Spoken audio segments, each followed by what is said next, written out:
Rarely do I read a large segment of material in the sermon that is written by someone else, but today I'd like to begin by reading a good bit of a commentary written by the Episcopal priest, Bishop John Shelby Spong.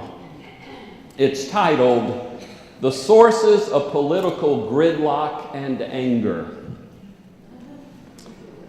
He writes, "In the last 3 weeks, 2 public debates sank to what seemed to me to be new lows in presidential politics.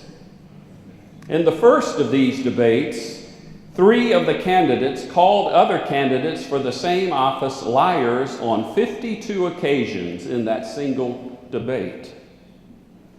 In the next debate, incredible insults were hurled at the other candidates by each other, reaching the level of attacking the shape of the candidates' ears, mouths, and hands. The suggestion was made that one candidate had suffered a meltdown and that another had wet his pants. Political anger was so high that I thought I might have been listening to 4th graders competing for the presidency of their class. As if the debate needed another emotional issue to heighten the negativity, the death of Justice Scalia brought into this campaign, Justice Scalia brought into this campaign a new dimension of fear and anger.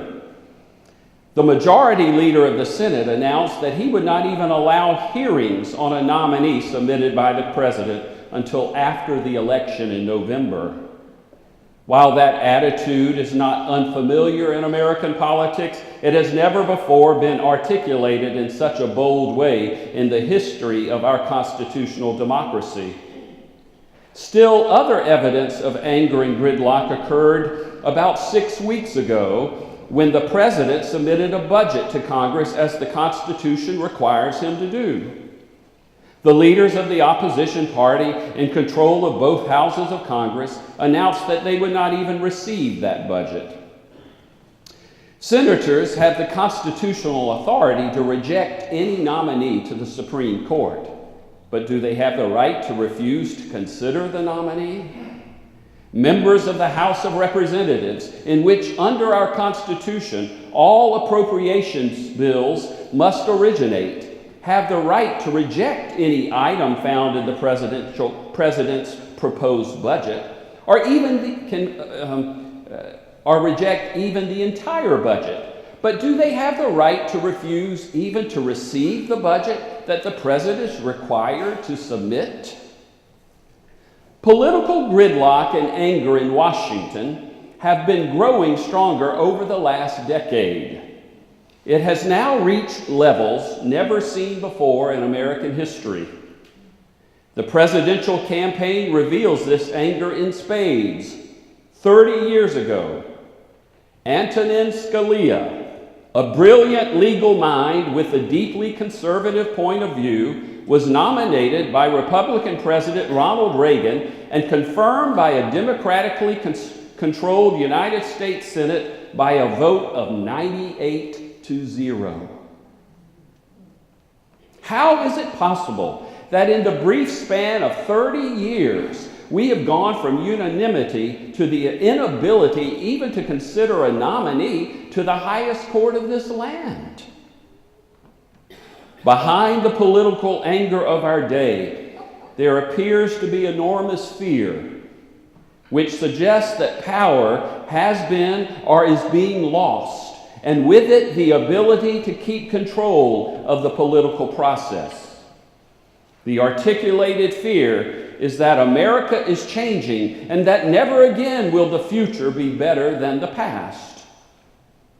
What is it that creates and feeds this fear, fueling what sounds like apocalyptic, end-of-the-world political rhetoric? Bishop John Shelby Spong, someone I appreciate and admire. He has been and continues to be a prophet in our land. When I first started reading him 30 years ago, I was pretty critical of him. I was a great deal less progressive theologically back then, and I read Spong with a very critical ear, and we actually should read everyone with a critical ear. But I projected a lot onto him. I imagined him to be a careless young radical priest, probably from the Northeast. Many years later, I discovered that he was an older man from Charlotte, North Carolina, born in 1931. I had always read him and had never heard him. I had never heard that thick Southern accent he has. I greatly admire him and think this is a good commentary, and there is more to it, by the way. I, however, would disagree with him on one point. He mentioned that the political gridlock and anger in Washington have now reached levels never before seen in American history. Well, there was a time when it was even worse. In 1809, with the country barely 20 years old, there were two main political parties. One was called the Federalist Party, and the other was called, get this, the Democratic Republican Party. The political atmosphere was poisonous. Members of Congress had not figured out how to make the government work. Foreign relations, taxation, states' rights, all were matters of dispute. This was a terribly violent era. This is the era when men fought and murdered each other over ideologies. They shot each other. They beat each other with canes, not on the streets, but on the floors of Congress.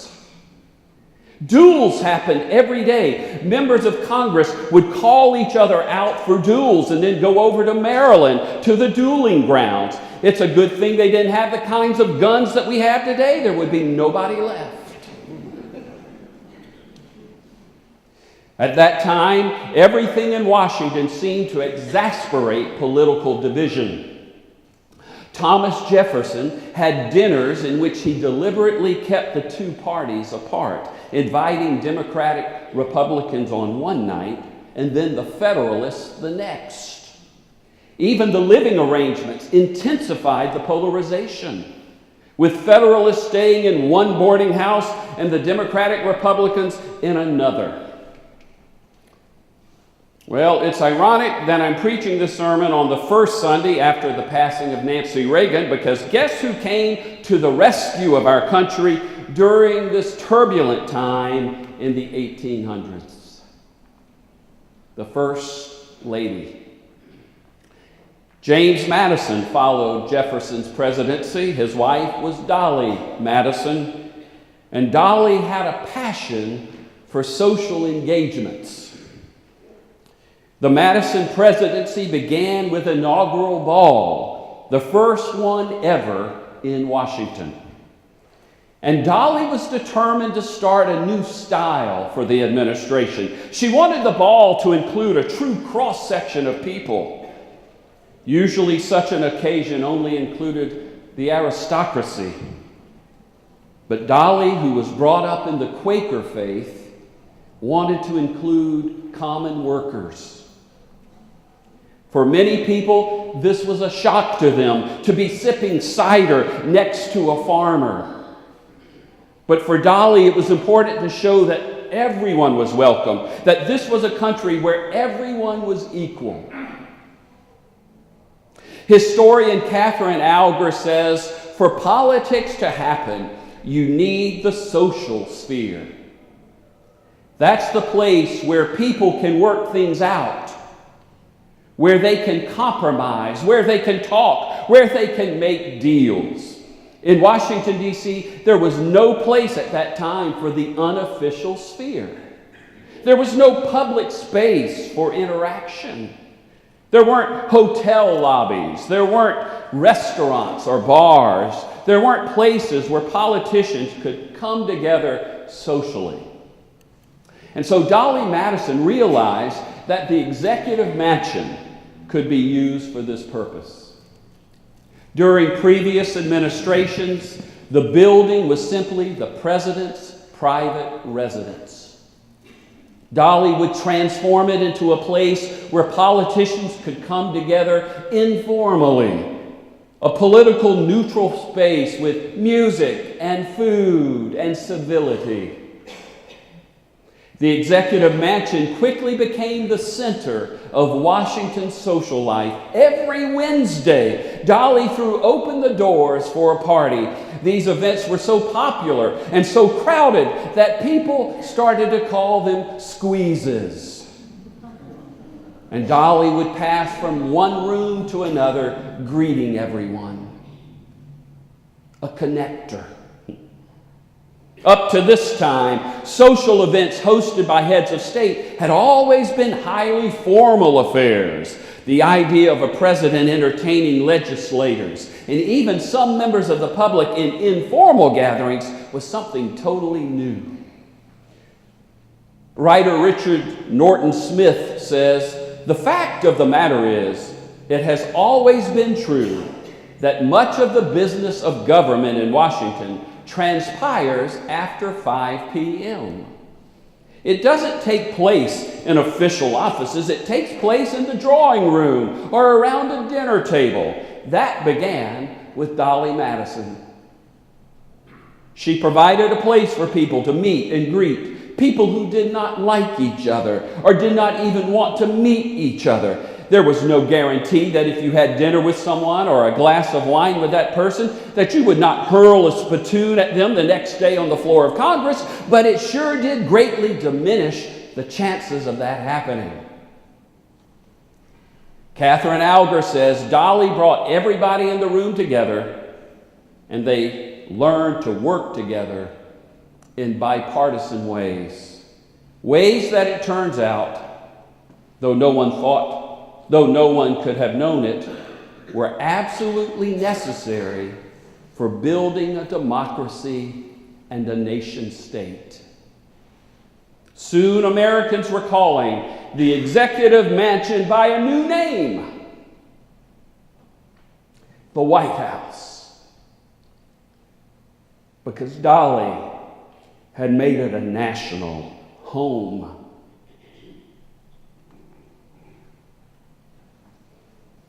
It's been said that one reason politicians on both sides of the aisle were able to be more civil and compromising in the 1950s and 60s and 70s is because most of them had fought a war together. That serving in the military and sacrificing for your country was a bonding experience and put things in perspective for them. They respected each other. There have been lots of theories about why Washington politicians no longer seem to be able to compromise and get along, and certainly a big part of it has to do with money and greed and lobbyists and corporations and super PACs. But another theory has to do with Dolley Madison. Apparently, politicians don't spend a lot of time together anymore. Many of them leave Washington when they are not working. Remember how Richard Norton Smith said, it's always been true that much of the business of government in Washington transpires after 5 p.m. It takes place in the drawing room or at a dinner table. Well, that's not happening much anymore. Apparently, people on both sides of the aisle seldom get together outside of committee meetings. They don't get to know each other. You know, it's a lot harder to criticize someone when you know their spouse, when you know their children. It's a lot harder to judge someone when you know what they're going through with their teenager at home. And it's a lot easier to compromise and to understand one another when you have listened and have heard each other's stories. Well, I don't know what to do to try to get politicians to start getting together more often and listening to each other. But I'm concerned that much of what is happening in Washington is also happening in our society as a whole, and that you and I can try to do something about. We can control what we do with our families, with our friends, with our children, with our spouses, and with people we struggle to get along with. The gospel story today is about a man named Zacchaeus who nobody liked. He lived a very isolated life. No one wanted to have anything to do with him because he was a tax collector and he cheated people. But Zacchaeus changed. He was transformed. How did it happen? Jesus didn't throw a magic potion on him. Zacchaeus changed because Jesus went to his home and spent some time with him. He listened to him. He got to know him. In fact, Jesus became known for doing this. It's one thing that got him in trouble. Breaking bread with people, eating with them, eating with people back then was seen as a very important, almost a sacred act. Yet Jesus would take the time to do this with all kinds of people, with tax collectors, with prostitutes, with common fishermen. He was Dolley Madison before Dolley Madison. So this sermon is encouraging us to take time out of our busy lives and schedules to spend time with people. But spending time with people is not enough.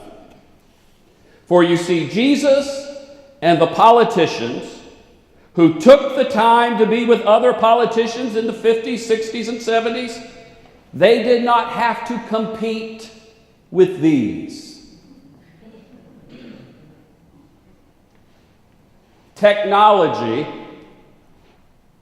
is a wonderful thing.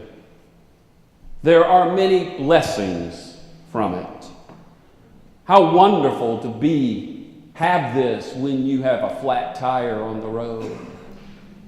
How wonderful it is to check about a teenager, to have the teenager call home at midnight to check in.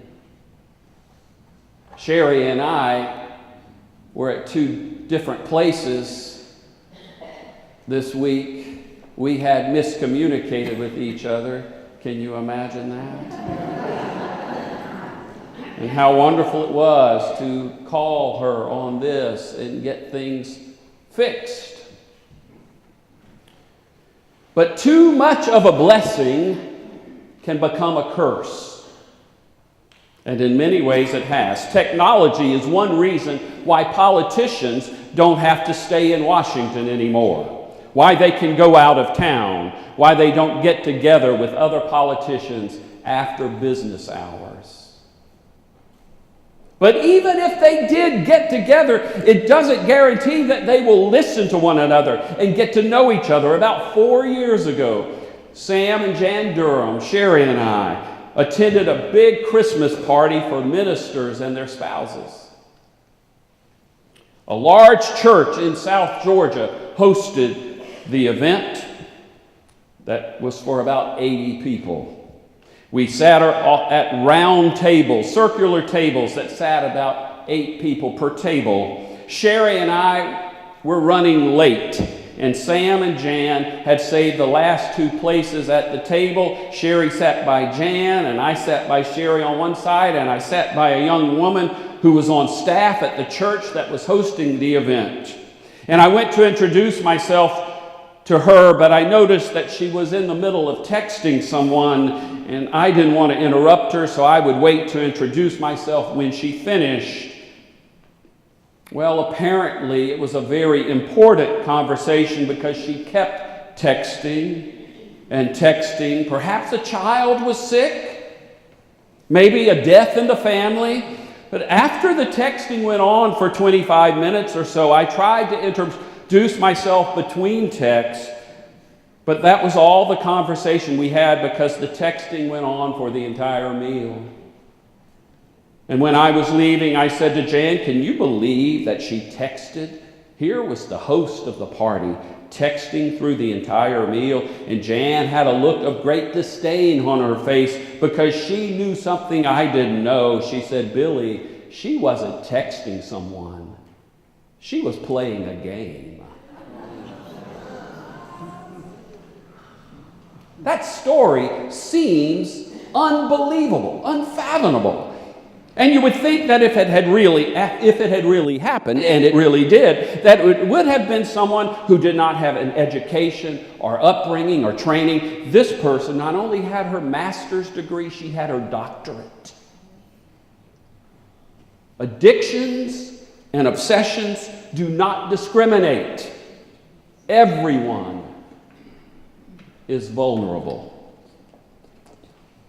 I have to confess that I have long been addicted to the television, which can be harmful, of course, for relationships also. But at least a television is in one room. What is so scary about these little things that it is a telephone, computer, and television that travels with you. It's in every room, and beyond every room, it's everywhere. And it's important that we don't just label the younger generations as the ones struggling with this issue. A friend of mine recently said he was at an IHOP for lunch, and he saw a grandmother at a table with her grandson. She was on the phone the entire time. And it was the child's birthday. And when the waitress and other staff came out with a candle and a cupcake singing happy birthday, the grandmother said, "Just a minute," to the person on the phone, sang happy birthday, and then went back to her conversation on the phone for the rest of the meal.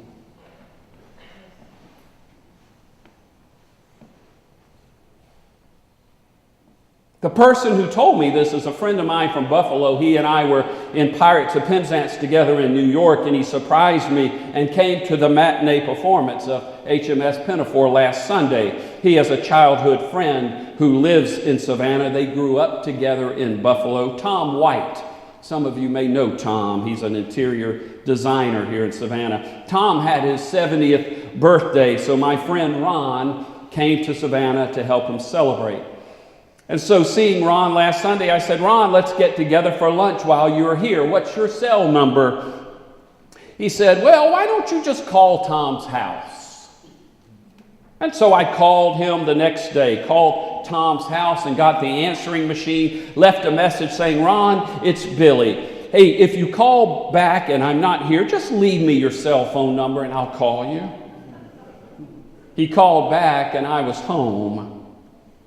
He said, "Billy, only 3 people on this planet have my cell phone number. They are family members. I keep my cell phone in my car, and I only use it for emergencies." "Really?" I said. He said, "People don't know how to talk to each other anymore. I only use the cell phone in certain situations." And I said, "Ron, you'll never believe what I'm talking about on Sunday."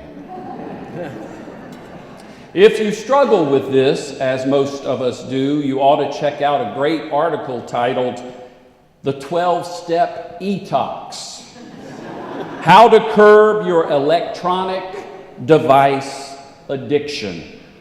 And some of the steps are: admit you have a problem, set reasonable parameters, accept withdrawal pains, do a reality check, set car rules, and please do that one, set car rules. I've shared a number of times with you how I came close to killing myself and someone else because I was on the phone and in a hurry while trying to drive to the hospital of all places. Check out that article. It's a good one. The 12-Step Detox. The deal is this: we're not going to have better relationships unless people feel listened to and understood. And that's not going to happen with these on. Listening is an art form that has to be practiced and developed. It just doesn't happen. And that's one reason church communities and small group ministries are so very important. That's where some of the best listening happens. That's where some of the best relationships develop. And of course, so many great relationships blossom when we're breaking bread together, when we're at a coffee hour, or at a Wednesday night supper, or at a party.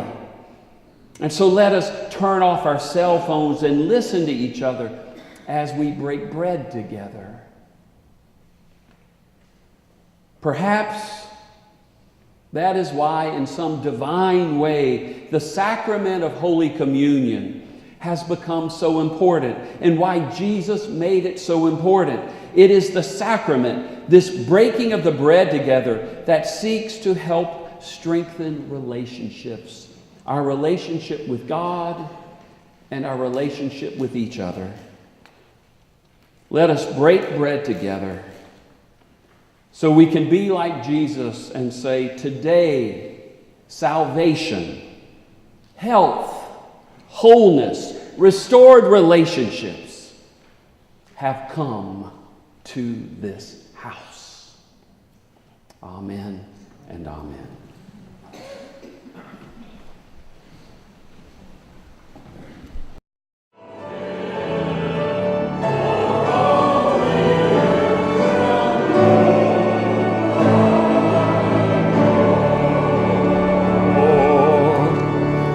Wow, you did real well on that. What a great hymn. Now, I was very tempted to use Dolley Madison hostess Twinkies for the bread for communion today. But I thought some of you may pass out. So we didn't do that.